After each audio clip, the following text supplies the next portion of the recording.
I'm the sole survivor of a roller coaster that couldn't be stopped for 12 hours. Last year, I learned a lesson I will never forget. Trust your gut. I had the day off from work. I wanted to do something fun, but everyone I knew was busy. Makes sense. I mean, it was a Tuesday. I decided I'd just go to the amusement park by myself. I've done it before and had a great time. I'm a bit of a thrill seeker. Well, not too much anymore. Going 5 miles over the speed limit is about all the excitement I want out of life anymore. I got to the park at around 2 p.m. It was slow, even for a Tuesday. It gave me a sense of excitement because I knew I'd be able to ride a lot of rides without having to be there all day. At the same time, it gave me a weird, uncanny feeling. All this space and not enough people to fill it up. I ignored the feeling and moved on. I don't know about you, but whenever I go to an amusement park, I like to work my way up to the really crazy rides. I'll start small and finish off the day with my favorite. My favorite just happened to be called the Grim Reaper. It feels a little too on the nose, doesn't it? It was 7:30 p.m. and the park closed at 8 p.m., and I knew it was time to get in line for my final ride. I also made a new friend while there. We met standing in line at one of my first rides of the day. We decided after chatting the whole time in line that we'd hang out for the rest of the day. His name was Charlie. We agreed on every ride that day, except for the last. He wanted to end the night on the Mindbinder, but after some convincing, aka the Mindbinder's line was way shorter while passing by. We decided to do the Grim Reaper last. We got in line for the Grim Reaper, and there was hardly anyone in line. It made sense, given that it was almost closing time. "Do you think they will let us ride multiple times if the line stays down?" Charlie said with his hands clasped excitedly in front of him. I just smiled at him and chuckled. Normally, I would have been excited too, but something in my gut felt so off. For some reason, I didn't want to go on one of my favorite rides. Maybe it was the 5 corn dogs I ate a couple hours earlier, I figured. I'm a very rational person. I wasn't the kind of person to let anxiety or worry rule over me. I always thought life was just what you made of it. When we got in line, there were about 60 people, give or take. The people in front of us did their ride, and 30 of us were left in line. People started looking at the time and saying they were tired and just getting out of line. By the time it was our turn, only 19 people were in line. I knew the ride well enough to remember that it held 20 people, so if no one else got in line, they really might let us go multiple times. I really didn't want that, though. Honestly, I felt even more compelled to get out of line after all those others did too, and I didn't want to seem lame to my new friend if I wanted to get off the coaster after one ride. The time came for us to get on the ride. My heart was pounding faster than it ever had. I wondered if I was all worked up because I watched Final Destination 3 with a friend a couple weeks back. But I wasn't having visions of the terrible fate we would all face. I was just feeling off. I did everything in my power to get it to all make sense and to not worry, but nothing worked. I seriously considered just telling Charlie I didn't feel great after the last ride, but I finally found someone with my taste in roller coasters. I didn't want to let him down.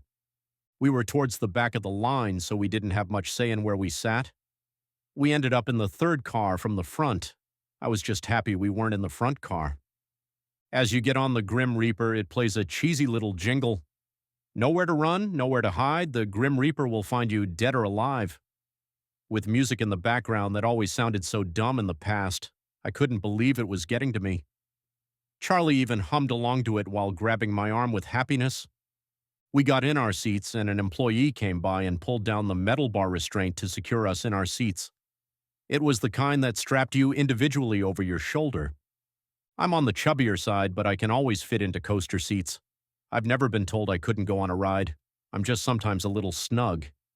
It's actually kind of nice because I feel very secure.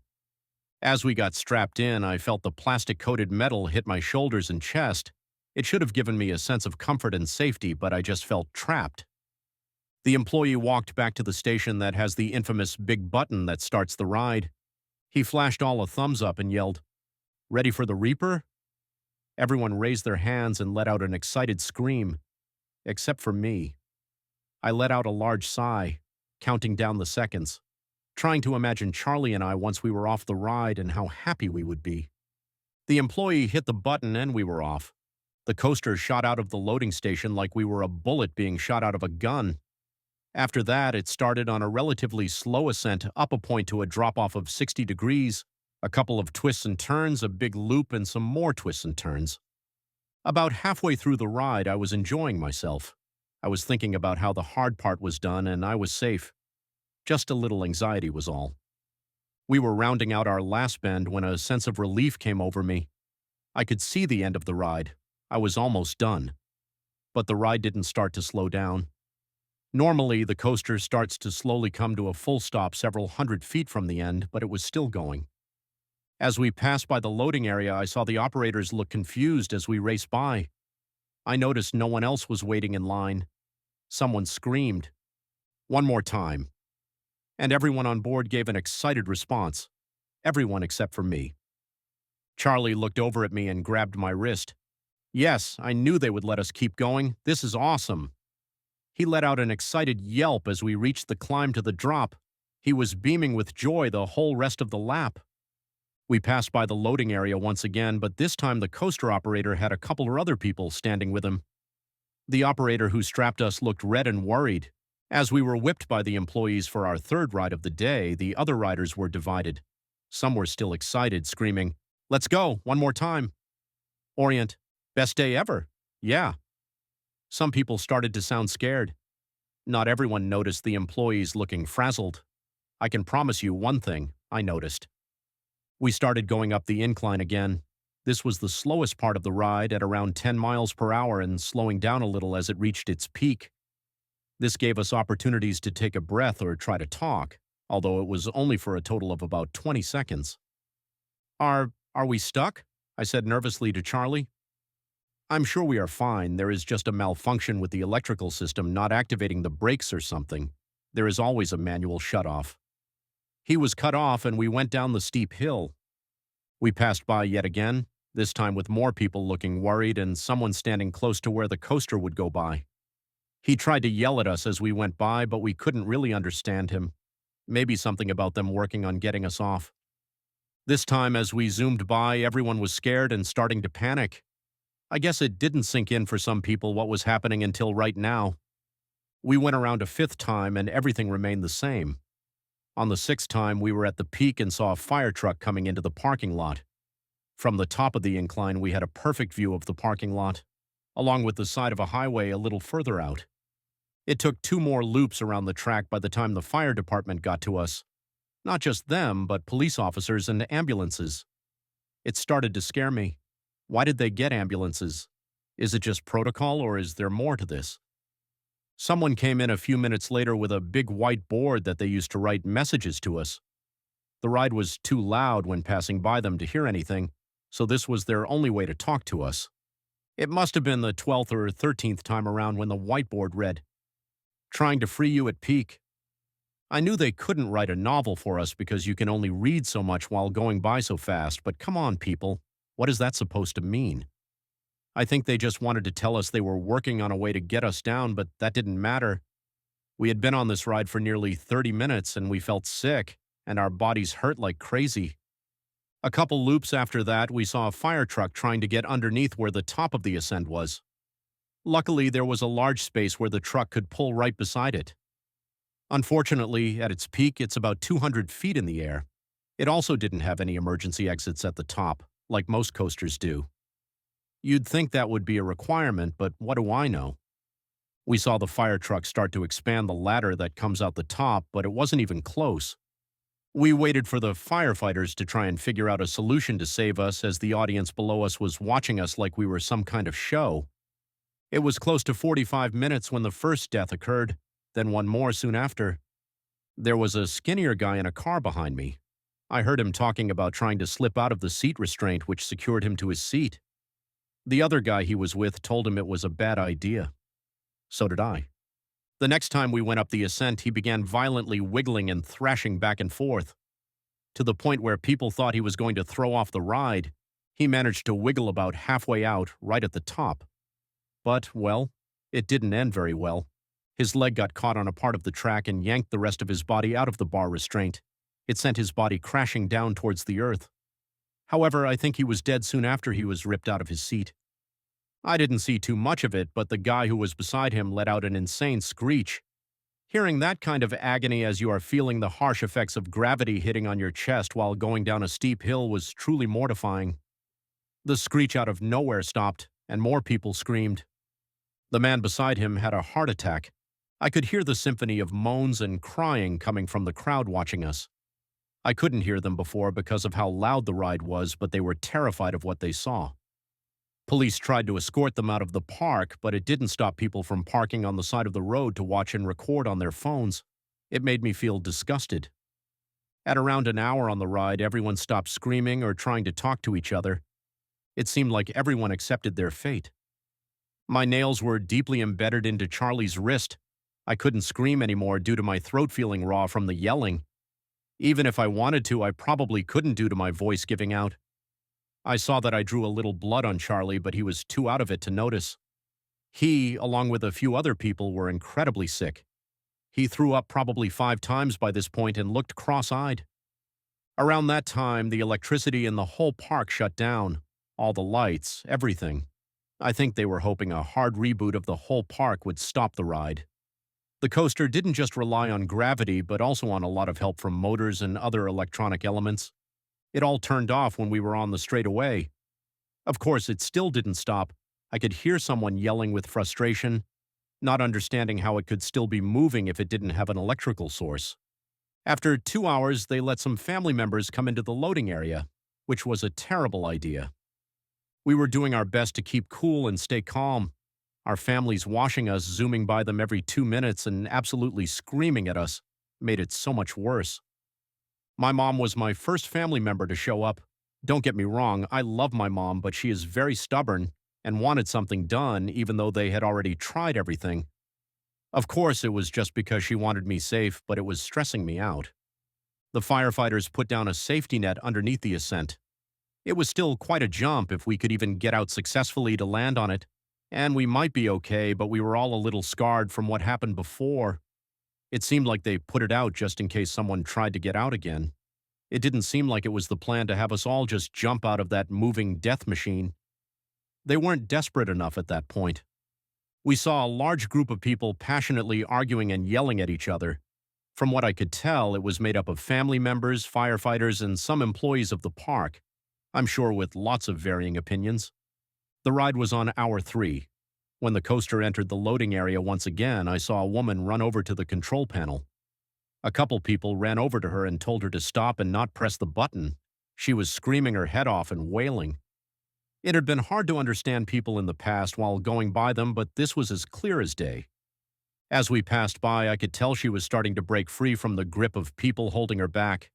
I wasn't too worried.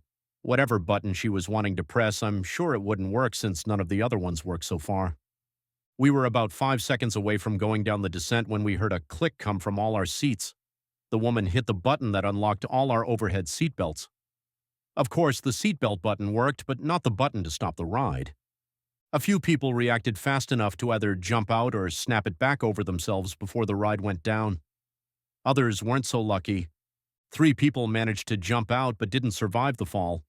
Despite there now being a giant net to catch anyone who was dumb enough to try and get out that high, one person hit a support beam on the way down and the other 2 landed wrong when they hit the net. Their bodies folded in an unnatural manner as they hit. All 3 died instantly. I would say around half of us that were left managed to get the seatbelt secured before going down the hill. Everyone else had to hold on for dear life, and unfortunately, I was one of them. I felt my stomach start to drop as I reached up to grab the only thing that would keep me from becoming a part of the pavement below. The restraint wasn't completely useless at this point. I just had a good 12 inches in between my chest and the restraint. As I dug my fingers into the plastic, I hoped I would be fine. Then the ride dropped. I felt my butt lift off the seat I had become so familiar with. I tried to wrap my ankles around the floor of the coaster to keep the rest of my body from flying out. Charlie luckily got the restraint down, so he was trying to get his leg over mine and hold me down with his arm. After the longest 5 seconds of my life, I managed to pull it back down over my chest. I wasn't sure who else got theirs down, but I assumed, from how scared a few of them sounded, it wasn't good. All I could think about and look at was the big loop coming up. As we got closer, I could hear swearing from multiple passengers, including someone in front of me. She was violently pulling at the restraint, but it just wasn't budging. I was hoping and praying that the centrifugal force would keep her in her seat. As we went around the big loop, I closed my eyes. I knew I didn't want to see what was about to happen. I heard multiple people screaming and making horrendous cracking sounds. I don't have an exact number, but I would say only 7 people were left. I could see the 2 people in the very front row and Charlie beside me. I recall only hearing 3 other voices behind me at this point. At hour 5, 3 more people died while on the ride, 2 of them from a heart attack or something, the third person. Well, he watched the person beside him suddenly die while going around one of the bends. He yelled out in anger, and well, I'd actually rather not go into detail, but he died soon after. I saw the whole thing. They were the 2 people left in front of me and Charlie. At hour 6, we saw a group of people bringing in what looked like another large net, except that it was in the loading area. The next time we looped around, they wrote something new on the big whiteboard. "We are going to try and stop it manually." I had no clue what this meant, but by the look of the net, I was terrified. The next pass, there were people on both sides of the loading area. On one side, the net was wrapped around a large pole that had been somehow fastened into the concrete slab. I saw a large similar pole on the other side, but the net wasn't yet attached. As we zoomed by, I could hear people trying to rush and hurry behind us. We went around one of the turns and I cranked my neck, looking to see what plan they had in mind. They were frantically trying to tie the other side of the net to the support beam that was freshly drilled into the ground. I couldn't believe how stupid these people were. How on earth did they think this was a good idea? Was this a last-ditch attempt? I was yelling at them and telling them to stop, but of course they couldn't hear me. Even if they could, they wouldn't listen. They were desperate to get at least someone out of this alive. Or maybe the owner of the park wanted all of us to die so that no one could publicly talk about the horrific things we went through. As we went past the last bend, the hundreds of people watching the spectacle cheered, clapped, and celebrated, somehow not seeing any of the flaws with this terrible plan. We were on the straightaway and my heart started to pound again. The few seconds before we hit the net felt like slow motion.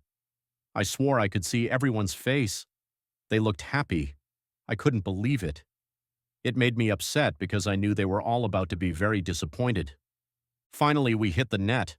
Of course, it was no match for a giant metal contraption hitting it. The metal pole was ripped out of the concrete slab and smashed down right in between our car and the one behind us.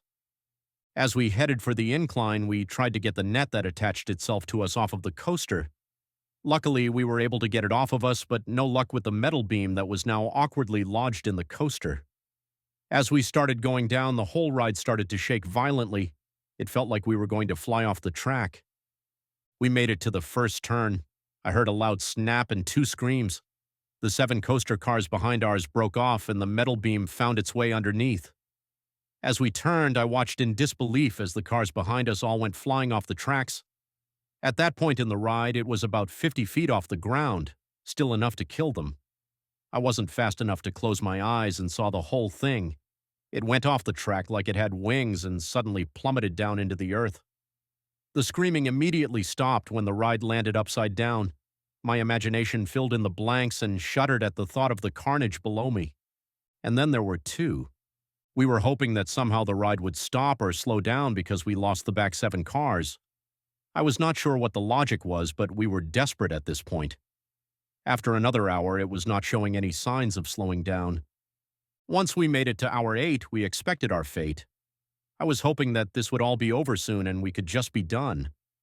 I don't think either one of us thought we'd get off. We just hoped at this point that our deaths would be quick. Over the next couple hours, we noticed a piece of metal on the car ahead of us start to wobble and loosen.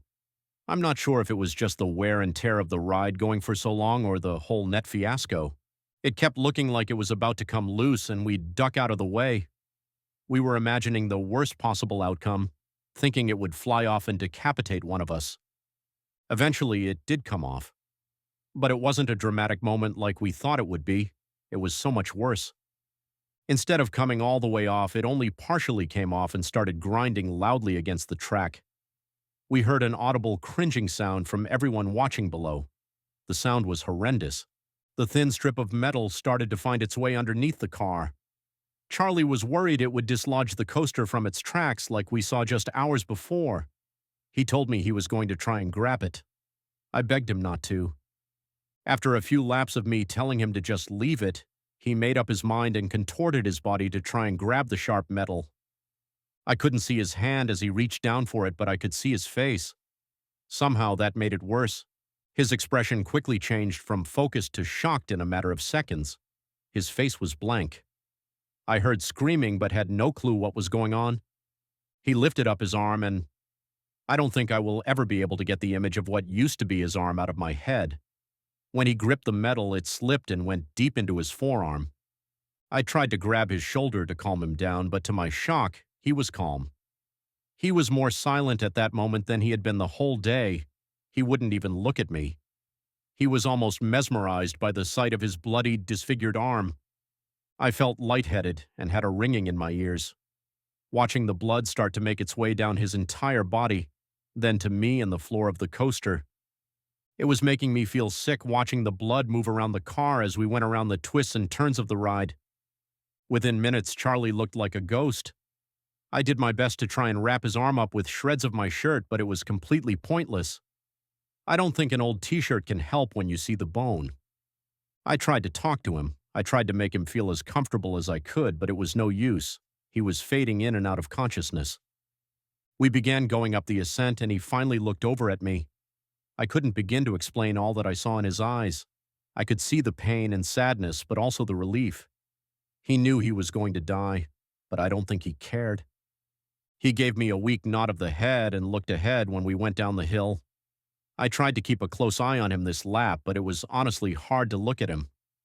I heard him take a deep breath right before the loop. When we finished the loop, I looked over at him and, well, he was gone. I was now left alone in the death trap. I never imagined it could have gotten any worse. But having a dead body sitting next to you on a roller coaster is not something I would recommend. I was sitting in shock next to my dead friend for a couple hours. I was frozen in fear, not wanting to even think of a way out. After gaining some courage, I contemplated my next move. I came back into reality and realized the coaster was going just slightly slower. It wasn't significant, but if the loops were taking just slightly longer than before, that damn piece of metal that killed Charlie must have made its way underneath and not derailed it, but slowed it down. I ended up taking off my shoes and Charlie's shoes. I had a plan that was probably dumb, but if I died, at least it would be in my hands. As I went by the loading area, the coaster started to slow down just before the ascent. I threw all 4 shoes right in front of the ride. A part of a shoe caught the truck in just the right spot. The ride was still. I could feel the coaster almost pulsing, trying to move with all its might. I was sore. My shoulders were badly buried by the shoulder restraints, repeatedly hitting me over and over again. My whole lower half aching from sitting in a hard seat for hours on hours. I took a deep breath and squeezed in my gut like I never had before. I let out a horrific yell as I forced my body out of the restraint that had been holding me down for the last 12 hours. About 360 times around the track. My heart was racing as I felt the coaster start to win the battle to move again. I managed to squeeze out just seconds before it took off. I was freed and jumped.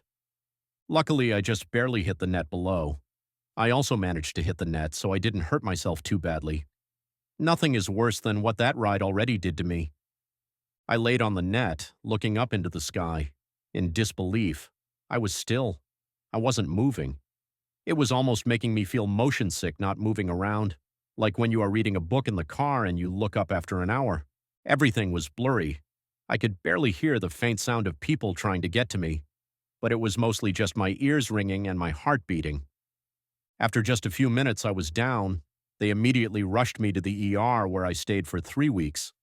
I sustained a broken rib, a broken collarbone, severe bruising, and a concussion, just to name a few, not to mention the mental trauma. I'm writing this as I'm feeling ready to finally tell my story. This is the first time I'm digging back into my memories and recollecting the whole experience. I've started to work through all this with a therapist, and it's made me realize I need to get it all out of my system. Don't bother trying to find anything about this story. The owners of the park have done a suspiciously good job hiding it. That's another reason I want to get my story out there. They have completely scrubbed the internet of it somehow. Although talking with a professional has helped, there are still some sounds and images that I can just never completely get out of my head. If you take one thing from my story, it's that you should trust yourself. Even if you don't believe in a higher power or gut instincts, if you have a feeling, trust it, please.